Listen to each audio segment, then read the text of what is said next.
89. Then Amateur spoke, saying, "We would ask now of death." And he said, "You would know the secret of death. But how shall you find it unless you seek it in the heart of life?" 1007 Greater than sign that one whose night-bound eyes are blind unto the day cannot unveil the mystery of light. If you would indeed behold the spirit of death, open your heart wide unto the body of life. For life and death are one, even as the river and the sea are one. In the depth of your hopes and desires lies your silent knowledge of the beyond. And like seeds dreaming beneath the snow, your heart dreams of spring. Trust the dreams, for in them is hidden the gate to eternity. 90 Your fear of death is but the trembling of the shepherd when he stands before the king whose hand is to be laid upon him in honor. Is the shepherd not joyful beneath his trembling, that he shall wear the mark of the king? Yet is he not more mournful of his trembling. For what is it to die, but to stand naked in the wind and to melt into the sun? And what is it to cease breathing, but to free the breath from its restless tides, that it may rise and expand and seek God unencumbered? Only when you drink from the river of silence shall you indeed sing. And when you have reached the mountain top, then you shall begin to climb. And when the earth shall claim your limbs, then shall you truly dance. 91. And now it was evening. And Almitra the seer said, "Blessed be this day and this place, and your spirit that has spoken." And he answered, "Was it I who spoke? Was I not also a listener?" Then he descended the steps of the temple, and all the people followed him. And he reached his ship, and stood upon the deck. And facing the people again, he raised his voice and said, "People of Orphalese, the wind bids me leave you. Less hasty am I than the wind, yet I must go. We wanderers, ever seeking the lonelier way, begin no day where we have ended another day, and no sunrise finds us where sunset left us." 92. Even while the earth sleeps we travel. We are the seeds of the tenacious plant, and it is in our ripeness and our fullness of heart that we are given to the wind and are scattered. Brave were my days among you, and briefer still the words I have spoken. But should my voice fade in your ears, and my love vanish in your memory, then I will come again. And with a richer heart, and lips more yielding to the Spirit will I speak. Yea, I shall return with the tide, and though death may hide me, and the greater silence enfold me, yet again will I seek your understanding, and not in vain will I seek. If aught I have said is truth, that truth shall reveal itself in a clearer voice, and in words more kin to your thoughts. I go with the wind, people of ORPH 1046, 2038 greater than sign lease, but not down into emptiness. 93. And if this day is not a fulfillment of your needs and my love, then let it be a promise till another day. Man's needs change, but not his love, nor his desire that his love should satisfy his needs. Know therefore, that from the greater silence I shall return. The mist that drifts away at dawn, leaving but dew in the fields, who rise underscore and gather into a cloud, and then fall down in rain. And not unlike the mist have I been. In the stillness of the night I have walked in your streets, and my spirit has entered your houses. And your heartbeats were in my heart, and your breath was upon my face, and I knew all. I knew your joy and your pain, and in your sleep your dreams were my dreams. And oftentimes, I was among you a lake among the mountains. I mirrored the summits in you and they. 94 Bending slopes, and even the passing flocks of your thoughts and your desires. And to my silence came the laughter of your children in streams, and the longing of your youth in rivers. And when they reached my depth the streams and the rivers ceased not yet to some. But sweeter still than laughter and greater than longing came to me, it was the boundless in you. The vast man in whom you all but cells and sinews. He in whose chant all your singing is but a soundless throbbing. It is in the vast man that you are vast, and in beholding him that I beheld you and loved you. For what distances can love reach that are not in that vast fear? What visions, what expectations and what presumptions can outsoar that flight? Like a giant oak tree covered with apple blossoms is the vast man in you. 95. His might binds you to the earth, his fragrance lifts you into space, and in his durability you are deathless. You have been told that, even like a chain, you are as weak as your weakest link. This is but half the truth. You are also as strong as your strongest link. To measure you by your smallest deed is to reckon the power of ocean by the frailty of its foam. To judge you by your failures is to cast blame upon the seasons for their inconstancy. You are like an ocean. And though heavy grounded ships await the tide upon your shores, yet you like an ocean, you cannot hasten your tides. 1089 1721 greater than sign, and like the seasons you are also, and though in your winter you den your spring, yet spring reposing within you, smiles in her drowsiness, and is not offended. 96. Think not I say these things in order that ye may say the one to the other, he praised us well. He saw but the good in us. I only speak to you in words of that which you yourselves know in thought. And what is word knowledge, but a shadow of wordless knowledge? Your thoughts and my words are waves from a sealed memory that keeps records of our yesterdays, and of the ancient days when the earth knew not us nor herself, and of nights when earth was upwrought with confusion. Wise men have come to you to give you of their wisdom. I came to take of your wisdom. And behold, I have found that which is greater than wisdom. It is a flame spirit in you ever gathering more of itself. While ye are heedless of its expansion, be will the withering of your days. 97. It is life in quest of life in bodies that fear the grave. There are no graves here.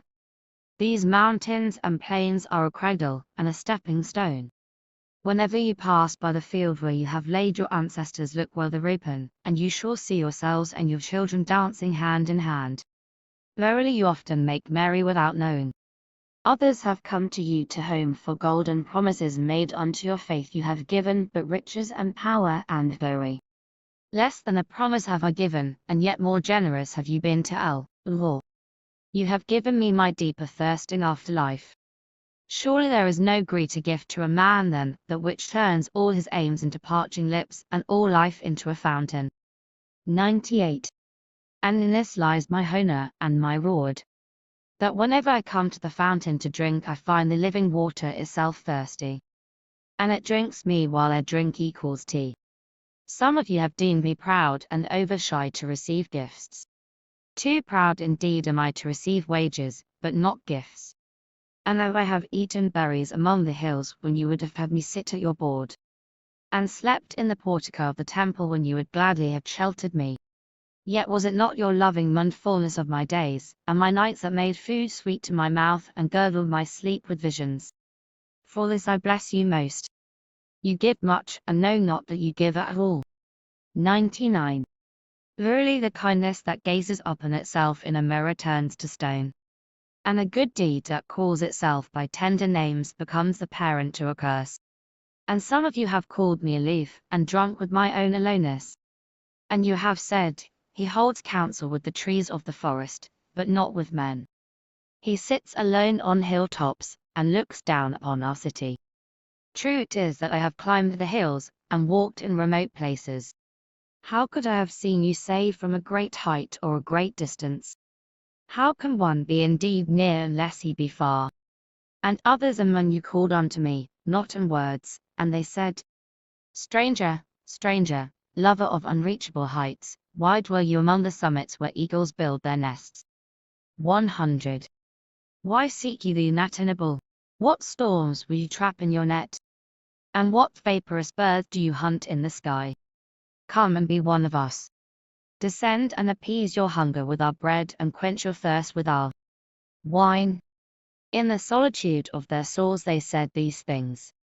But were their solitude deeper, they would have known that I sought the secret of your joy and your pain. And I hunted only your larger selves that walked the sky. But the hunter was also the hunted, for many of my arrows left my bow only to seek my own breast. And the flyer was also the creeper, for when my wings were spread in the sun the shadow upon the earth was a turtle. And the believer was also the doubter. 101. For often have I put my finger in my own wound that I might have the greater belief in you and the greater knowledge of you.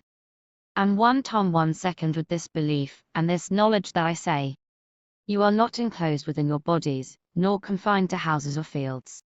That which is you dwells above the mountain and rose with the wind.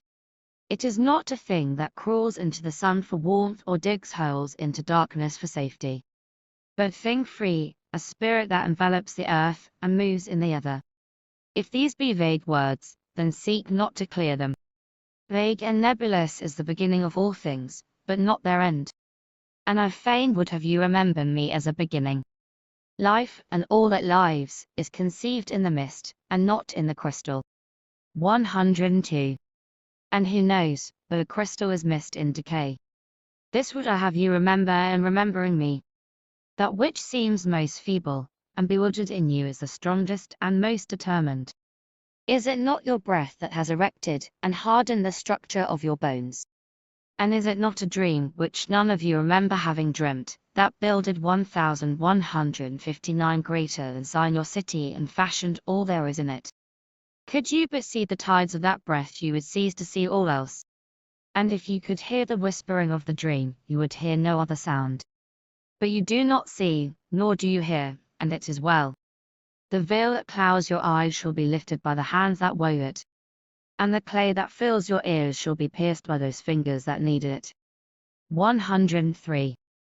And ye shall see, and ye shall hear, yet you shall not deplore having known blindness, nor regret having been deaf. For in that day you shall know the hidden purposes in all things, and you shall bless darkness as you would bless light. After saying these things he looked about him, and he saw the pilot of his ship standing by the helm, and gazing now at the full sails, and now at the distance. 1168 572 1232 greater than sign, and he said, Patient over patient is the captain of my ship. The wind blows and restless are the sails. Even the rudder begs direction, yet quietly my captain awaits my silence.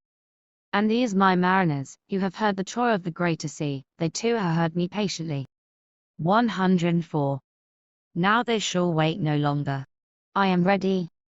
The stream has reached the sea, and once more the great mother holds her son against her breast. Fare you well, people of Orphalese. This day has ended. It is closing upon us even as the water lay upon its own tomorrow. What was given us here we shall keep, and if it suffices not, then again must we come together stretch our hands unto the giver.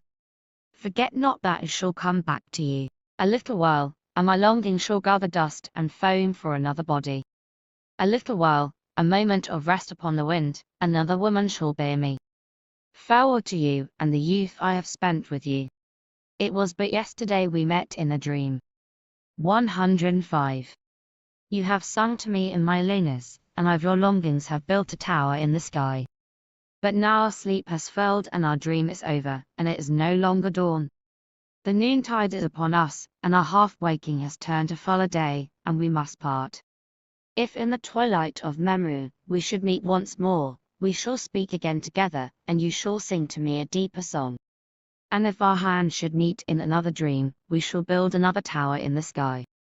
So saying he made a signal to the seamen, and straightway they weighed anchor, and cast the ship loose from its moorings, and they moved eastward. And a cry came from the people as from a single heart, and it rose into the dusk, and was carried out over the sea like a great trumpeting. Only Amateur was silent, gazing after. 106 the ship, until it had vanished into the mist. And when all the people were dispersed she still stood alone upon the sea wall, remembering in her heart his saying. A little while, a moment of rest upon the wind, another woman shall bear me. 107.